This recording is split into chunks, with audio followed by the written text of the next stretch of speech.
கர்த்தர் நல்லவர், அவர் கிருபை என்றும் உள்ளது. ஆண்டவராகிய இயேசு கிறிஸ்துவின் நாமத்தினால் உங்கள் ஒவ்வொருவருக்கும் அன்பின் வாழ்த்துக்கள். இன்று ஜனவரி 22 வியாழக்கிழமை. இந்த நாள் உங்களுக்கு சமாதானமான ஆசீர்வாதமான நாளாக இருப்பதாக. இன்று நீங்கள் செய்ய முயற்சி செய்கின்ற ஒவ்வொரு காரியங்களிலும் கர்த்தர் முன்னே சென்று அதை வாய்க்க பண்ணுவாராக. இன்று நாம் தியானிக்கும் வசனம் சங்கீதம் 91:2. நான் கர்த்தரை நோக்கி, நீர் என் அடைக்கலம், என் கோட்டை, என் தேவன், நான் நம்பி இருக்கிறவர் என்று சொல்லுவேன். இங்கு இந்த 91வது சங்கீதம் ஒரு அருமையான சங்கீதம். இதில் இருக்கிற 16 வசனங்களும் பார்த்தீங்கன்னா அவ்வளோ முத்தான அருமையான வசனங்கள். நம்முடைய கர்த்தர் நம்மை எப்படியெல்லாம் பாதுகாக்கின்றார், எப்படி அவர் நமக்கு பாதுகாப்பை அருளி செய்கிற தேவனாய் இருக்கிறார் என்பதை குறித்து இந்த சங்கீதம் 91 மூலமாக அருமையாக அறிந்து கொள்ளலாம். இந்த சங்கீதம் 91 மனப்பாடம் பண்ணாத தேவ பிள்ளைகளே இருக்க முடியாது என்று எண்ணுகின்றேன். நீங்க இந்த சங்கீதம் 91 இன்னைக்கு வரைக்கும் மனப்பாடம் பண்ணினதில்லை அப்படின்னா இன்னைக்கு முதல்ல உட்கார்ந்து இந்த 16 வசனங்களையும் நல்லா மனதில் நிறுத்தும்படியாக தூக்கத்தில் எந்திரிச்சு கேட்டாலும் சொல்ற அளவுக்கு நல்லா மனப்பாடம் பண்ணுங்க. உங்க சின்ன பிள்ளைகளுக்கு இந்த வசனங்களை முதல்ல சொல்லி கொடுங்க. அவங்க மழலை மொழியில அழகாக அந்த வசனங்களை எல்லாம் ஒவ்வொன்றா மணிமணியா சொல்ல வைங்க. அப்படியே அவர்களுடைய இருதயத்துல இந்த வசனங்கள் எல்லாம் பதிந்து கொள்ள அவர்களுடைய வாழ்க்கையில ஒரு விசுவாசமும் கர்த்தர் பேரில் ஒரு பற்றுதலும் தன்னார் போல பெருக ஆரம்பிக்கும். முதல் வசனம் பாருங்க. அதுல உன்னதமானவரின் மறைவில் இருக்கிறவன் சர்வ வல்லவருடைய நிலையில் தங்குவான். முதல்ல இந்த சங்கீதம் 91 நம்ம என்ன கற்றுக்கொள்கிறோம் என்றால், நாம் உன்னதமானவருடைய மறைவில் இருக்கணும், சர்வ வல்லவருடைய நிழலுக்குள்ளாக நம்ம இருக்க வேண்டும். அப்போ அழகாய் இந்த சங்கீதக்காரன் சொல்லுகின்றார், நான் கர்த்தரை நோக்கி, நீர் என் அடைக்கலம். முதல்ல நமக்கு ஆண்டவர் அடைக்கலமாயிருக்கின்றார். இந்த பூமியில நமக்கு அடைக்கலமாக ஒன்றுமே இல்லை என்று கலங்கி தவிக்கிறீங்களா? உங்களை கர்த்தர் நமது அடைக்கலமாக இருக்கின்றார். பழைய ஏற்பாடு காலத்துல எல்லா கோத்திரங்களுக்கும் அழகாக பங்குகளை எல்லாம் பிரித்து கொடுக்கப்பட்டது. அதுல லேவி கோத்திரத்துக்கு மாத்திரம் பங்கு என்று கிடையாது. ஆனால் அவர்கள் வசிப்பதற்கென்று சில பட்டணங்களை நியமித்து கொடுக்கப்பட்டது. இதுல ஒரு விசேஷம் என்னன்னா, ஏதாவது ஒரு தவறு செய்த ஒரு மனிதன் தவறா மற்றவங்களை கொலை செய்தவனோ அதாவது தவறு செய்தவர்களோ அவர்கள் ஒருவேளை தவறா செய்திருக்கலாம், அல்லது அதை தெரியாம செய்து மன்னிப்பு கேட்கும்படியாக வழி இல்லாம இருக்கலாம். ஏனென்றால் அந்த காலத்துல கண்ணுக்கு கண் பல்லுக்கு பல் என்றபடியே தீர்ப்புகள் எல்லாம் வழங்கப்பட்டு வந்தது.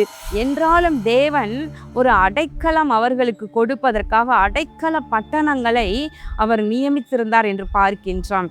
இப்படிப்பட்ட குற்றவாளிகள் அவர்கள் தாங்கள் செய்த குற்றம் உணர்ந்து அதிலிருந்து தப்பித்து அடைக்கலம் புகுவதற்கு ஒரு இடம் அடைக்கல பட்டணங்கள் என்று அங்கே இருந்தது. அந்த பட்டணத்துக்குள்ள போய் அவங்க உள்ள போய் இருந்துட்டு வெளியே வரக்கூடாது, அந்த பட்டணத்திலே வசிக்கணும். என்னைக்கு வரைக்கும் அவங்க மேல யாரும் தீர்ப்பு செய்யக்கூடாது அப்படின்னா, அங்க இருக்கிற பிரதான ஆசாரியன் உயிரோடு இருக்கிற வரைக்கும் அவர்கள் மேல எந்த ஒரு தீர்ப்பும் செய்து அவர்களை கொலை செய்யக்கூடாது என்று இப்படிப்பட்ட நியமங்களை எல்லாம் தேவன் மோசேக்கு அந்த நாட்கள்ல கொடுத்திருந்தார். ஆனால் இன்றைக்கு நமக்கு ஒரு அடைக்கலம் யார் என்றால், நம்முடைய ஆண்டவராகிய இயேசு கிறிஸ்து தான். அவர் என்றென்றும் இதோ மரித்தேன், சதா காலங்களிலும் உயிரோடு இருக்கிறேன், ஒரு மகா பிரதான ஆசாரியராக வீற்றிருக்கின்றார். அவர் நமக்கு அடைக்கலமாய் இருக்கின்றார். பிரியமானவர்களே, நாமும் கூட நம்ம இந்த பூமியில இருக்கிற வேதனைகள் இல்லையா, பாரங்கள், சுமைகள், இவைகளை சுமக்க முடியாமல் தடுமாறும் பொழுதெல்லாம் நம்ம கண்களுக்கு நாம் அடைக்கலம் பட்டணமாக இயேசு இருக்கிறார் என்பதை மறந்து போகக்கூடாது. இப்போ நம்ம சொல்லணும், நீர் என் அடைக்கலம் என்று சொல்ல வேண்டும். அடுத்து என் கோட்டை என்று இங்கு சங்கீதக்காரன் சொல்லுகின்றார். இந்த கோட்டை என்றால் ராஜாக்கள் முக்கியமான நகரங்களை சூழ அழகாய் கோட்டை சுவர்களை எழுப்பி இருப்பாங்க.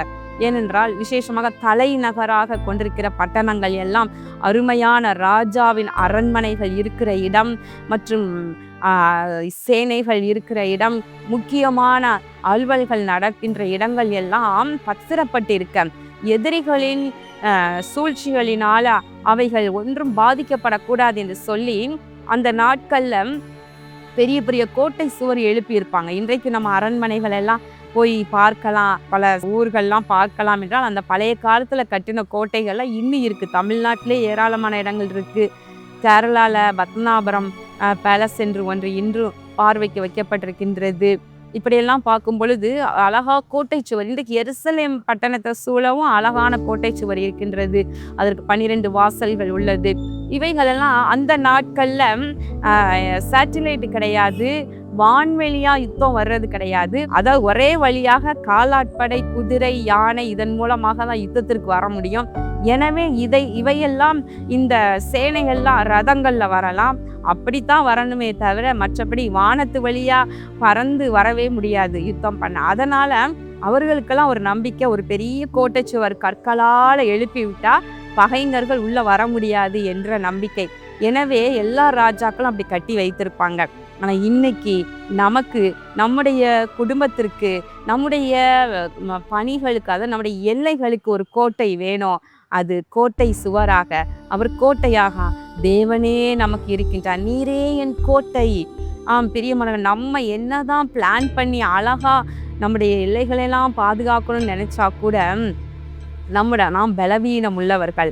ஆனால் கர்த்தரை நாம் கோட்டையாக கொள்வோமானால் அவர் நமக்கு பலத்த துருகமாக இருக்கின்றார். அதனோடு கூட நீரின் தேவன் நான் நம்பி இருக்கிறவர் என்று சொல்லுவேன் என்று சொல்லுகின்றார். இங்கு ஒவ்வொருன்னும் சொல்லும் போது பாருங்களேன், எவ்வளவு அழகா உரிமையாக நீர் என் அடைக்கலம்.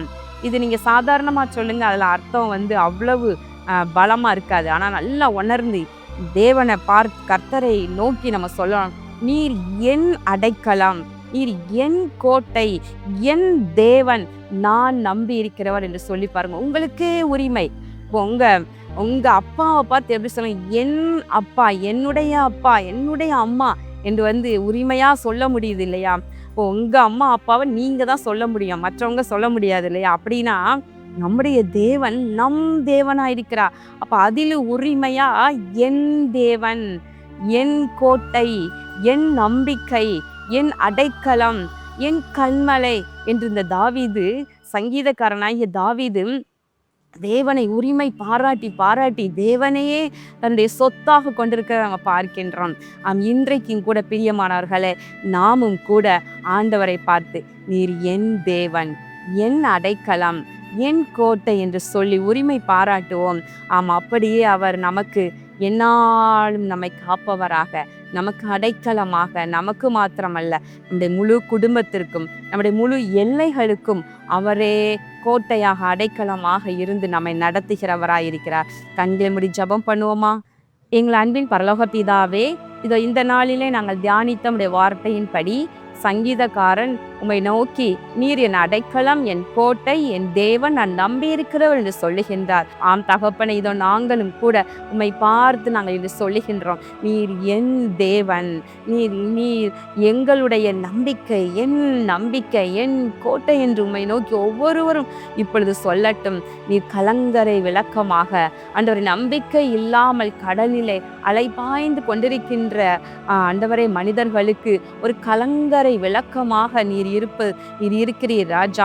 இந்த பிள்ளைகள் திக்கற்றவர்கள் என்று புலம்பாத படிக்கு என் நம்பிக்கை, நான் நம்புகிறவர் என்று உம்மை இன்றைக்கு பற்றி கொள்வார்களாக. ஒவ்வொருவருடைய விசுவாசத்தையும் இன்று பலப்படுத்தி ஆசீர்வதித்தருளும். ஆண்டவராகிய இயேசு கிறிஸ்துவின் நாமத்தினாலே இந்த ஜெபத்தை ஏறெடுக்கிறேன் நல்ல பிதாவே, ஆமேன். பிரியமானவர்களே, கர்த்தர் உங்களை ஆசீர்வதிப்பாராக. ஆமேன்.